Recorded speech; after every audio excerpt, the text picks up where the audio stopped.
बोलो ही ओ बतिया छोड़ी बोलो ही ऐठ के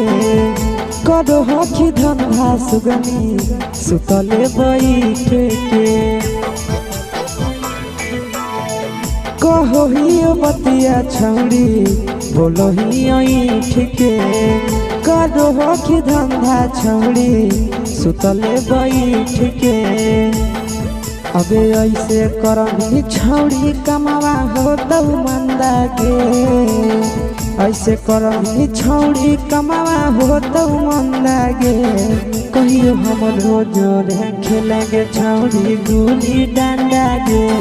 कहियो हम रोजोरे खेले ले आवे गुली डंडा गे।